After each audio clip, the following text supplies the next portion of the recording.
New republic of Vietnam basically as we mention earlier कि जो Japanese occupation था उसके बाद जब उनको डिफीट कर लिया गया उसके बाद इन लोगों ने new republic of Vietnam establish कर लिया था। इन सब डेवलपमेंट्स को काउंटर करने के लिए जो फ्रेंच उन्होंने बाओ दाई को एज अ पपेट एम्परर जिनको बेसिकली वो कंट्रोल करते थे उसको इस्टेब्लिश करने की कोशिश की। By 1954 French was defeated after many years of fighting. तो बेसिकली फाइनली जो उनका पपेट एम्परर वाला जो प्लान है वो भी नहीं चला था। जो हो ची मिन थे जिन्होंने पहले इस्टेब्लिश सारी नेशनलिस्ट पार्टी को यूनिफाई कर लिया था वो लोग बेसिकली वो लीड कर रहे थे इस चीज़ को। एंड जब पीस टॉक्स हुए तो उसके बाद फाइनली डिसाइड हुआ कि जो हो ची मिन उनके जो सपोर्टर्स होंगे उन्हें नॉर्दर्न वियतनाम मिलेगा एंड जो बाओ दाई होंगे उनको सदर्न वियतनाम मिलेगा। इससे पहले वियतनाम वैसे डिवाइडेड नहीं था बट जैसे जिस तरीके से इंग्लैंड ने उस टाइम में पहले इंडिया को आफ्टर इंडिपेंडेंस डिवाइड किया था उसी तरीके से फ्रांस ने भी डिसाइड किया कि वो भी डिवाइड कर लेंगे। और इवेंचुअली बाओ दाई वाज ओवरथ्रोन बाय गो दिन दिएम थ्रू कूप जो बेसिकली जो इस्टेब्लिशमेंट जो वहाँ पे जो इस्टेब्लिश रूलर होता है उसको ओवरथ्रो किया जाता है उसको कूप कहते हैं। तो वो पावर में आ गया एंड उसके बाद उसका जो सिस्टम था वो बहुत ऑप्रेसिव था।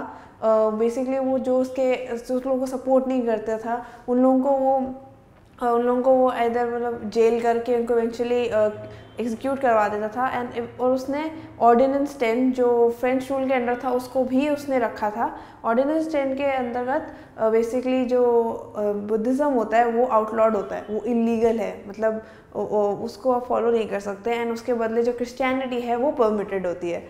इवेंचुअली जो नेशनल लिबरेशन फ्रंट वो इस्टेब्लिश हुआ था विद हो ची मिन एज द लीडर। उन लोगों ने उनकी यूनिफिकेशन के लिए फाइट शुरू की। ऐसे डेवलपमेंट्स को देखते हुए जो यूएसए था जिसको एज यू नो कि कम्युनिज्म का इंक्रीजिंग इन्फ्लुएंस देखकर बहुत अनईजीनेस फील हुई, दे डिसाइडेड टू इंटरवीन। अब एंट्री ऑफ यूएस 1965 टू 1972 जो यूएस वियतनाम वॉर चला था उस टाइम तक उन लोगों ने, अब जब यूएस आया तो यूएसए उस टाइम में अभी भी जो है most developed countries technologically in terms of warfare medical technology सब तरीके से सबसे ज़्यादा वो डेवलप्ड थी। उस टाइम में वो अपने ज़्यादा मोर डेवलप्ड गन्स टैंक्स वो सब लाए। उस टाइम में इवन वो B-52s भी लाए जो उस टाइम सबसे पावरफुल बॉम्बर्स थे। वो सब उन्होंने वॉर में डिप्लॉय किया। उस टाइम में उन लोगों को रियलाइज़ नहीं हुआ था कि इतनी छोटी कंट्री की कितनी रेजिस्टेंस स्ट्रेंथ होगी ऐसे इन्वेजन को रेजिस्ट करने की। तो एंड उस केस में इन लोगों के काफ़ी ना ही सिर्फ वियतनामीज़ के बट इवन यूएसए भी थाउजेंड्स में उनके लॉसेस हुए थे इन टर्म्स ऑफ सोल्जर्स। उस टाइम में वो लोगों ने काफ़ी केमिकल्स जैसे agent orange, napalms and phosphorus bombs उन लोगों ने इवन सिविलियंस पे भी एंड जो उनके लैंड्स होते हैं सब पे यूज़ किए थे। उन एरियाज में टिल डेट तक जैसे कैंसर्स उस टाइप की जनरेशनल बीमारियां भी पाई जाती हैं तो उन सब का केमिकल्स का भी इस्तेमाल किया गया था। उस टाइम में it was one of the earliest televised Wars. तो काफ़ी जो उनके बैटल फील्ड्स के सीन्स वो सब दिखाए जाते थे टेलीविज़न में, तो लोगों में काफ़ी इन्फ्लुएंस हुए थे। इससे काफ़ी वाइड स्प्रेड क्रिटिसिज्म हुआ था वॉर का। जैसे उस टाइम में जो अमेरिकन यूथ था उनको भी काफ़ी सब लोगों के लिए कंपल्सरी कर दिया था कि to go for the army. But ये था कि उसमें वो वेवर हो सकता था, दैट इज़ आपको ज्वाइन करने की ज़रूरत नहीं है अगर आप जैसे कोई कॉलेज डिग्री परस्यू कर रहे हैं या फिर कोई कॉलेज डिग्री है। इसका सिंपली यही मतलब हुआ कि जिन लोगों के पास पैसा होता है, they have the money to go for education, जिनके पास डिग्री है या फिर डिग्री परस्यू कर रहे हैं तो उन्हें ज्वाइन करने की ज़रूरत नहीं है। तो इवेंचुअली जैसे पुअर वर्किंग क्लास थी उन लोगों के जो वहाँ के उस वाले क्लास के स्टूडेंट्स जो थे उन लोगों को ही जाना पड़ रहा था। एंड ऑल्सो सिंस इतने लॉसेस हो रहे थे ये सब चीज़ देखकर इवन नॉर्मल अमेरिकन भी बहुत डिसइल्यूजनड हो गए थे कि उन्हें लग रहा था कि ये वॉर गलत है। तो इसी तरीके से वो लोग काफ़ी प्रोटेस्ट करने लगे कि वॉर रोक देना चाहिए। इवन काफ़ी सारे सेलिब्रिटीज़, अमेरिकन सेलिब्रिटीज़ थे जो वियतनाम आए सपोर्ट करने के लिए वियतनामीज़ को एंड उनकी तारीफ़ की कि उन्होंने बहुत अच्छे से अपनी कंट्री को डिफेंड किया। इसमें मीडिया ने काफ़ी सारे प्रो एंड अगेंस्ट इसके काफ़ी मूवीज़ एंड मतलब बनाए थे, काफ़ी प्रोपेगेंडा हुआ था some support in support and some against the war। And इसका मेन रीज़न कि जो पूरा ये अभी तक यूएसए इनको ब्रेक नहीं कर पाया था वाज द हो ची मिन ट्रेड। हो ची मिन ट्रेल बेसिकली ह्यूज नेटवर्क था फुटपाथ्स एंड रोड्स का। मोस्ट ऑफ इट वाज जो आउटसाइड की जो नेबरिंग इंडो चाइना की कंट्री जो लाओस एंड कंबोडिया थी वहाँ पे लाई करता था, एंड वहाँ से आके उनके ब्रांचेस जो थे वो सदर्न वियतनाम की तरफ एक्सटेंड होते थे। तो और वो वहाँ पे पूरे रास्ते भर हॉस्पिटल्स, सपोर्ट बेसिस ये सब थे, एंड वो बहुत ही एसेंशियल लाइफलाइन था जिसको यूएसए ब्रेक करने की कोशिश कर रहा था, जिससे थ्रू पूरे रिसोर्सेज, गुड्स, सप्लाई सब उसके जाते थे। And even though despite trying वो ब्रेक नहीं कर पाए थे, क्योंकि सिंस वो बहुत ही सिंपल वो रोड्स एंड मीन्स थे तो काफ़ी जल्दी रीबिल्ड हो जाते थे। एंड वहाँ पे पोर्टर्स जो होते थे वो सारा सामान लेकर इतना सारा जाते थे, and most of them were women. तो काफ़ी बार अगर ट्रक्स नहीं जा पाते तो बहुत बार फुट्स या बाइसिकल का इस्तेमाल करके बहुत एफिशिएंटली वो लोग जो सप्लाईज को पूरे ट्रेल के थ्रू ला पाते थे।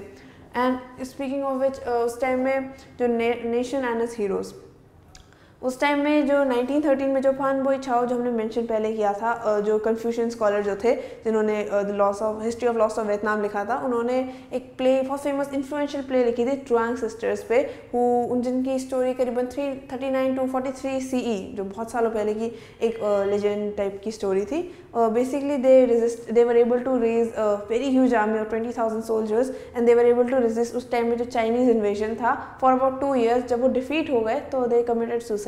एंड ऑल्सो सिमिलरली जो थ्रो आओ करके उन्होंने एक और ऐसी इनकी तरह एक और फाइटर थी, तो उन्होंने भी सिमिलर स्टोरी, वो भी जंगल्स में भाग गई थी जब उनके पेरेंट्स मर गए थे, एंड उन्होंने सीक्रेटली उन्होंने भी एक आर्मी रेस करके चाइनीज डोमिनेशन रेसिस्ट करने की कोशिश की till she was defeated, and she also in the end drowned herself in a lake, and she was regarded not just only a nationalist hero but also as a more of a sacred figure, and also the nationalist इन लोगों की image को, specially throw की image को use करके for propaganda काफ़ी उन्होंने use किया था, जिससे लोग इन्फ्लुएंस हुआ एंड बहुत इंस्पिरेशन ले। उस टाइम में even women they were encourage to contribute in any way they could, मतलब as workers, as fighters. Many of them worked in इससे कंस्ट्रक्शन के लिए जो रोड्स बिल्ड हो रहे थे, जैसे हो ची मिन उस टाइप के जो बहुत इंपॉर्टेंट थे, एसेंशियल थे वॉर में, इवन एज हीलर्स वर्क करने के लिए, even construction, healers and transportation में उस टाइम में करीब 70 to 80% जितने ट्रांसपोर्टर्स, जो पोर्टर्स थे उस वाले रोड में, वो वुमेन थी, and they were very essential for the war effort. And also after जब वॉर ख़त्म हो गया उसके बाद उनकी instead of as fighters they started being portrayed as more of workers.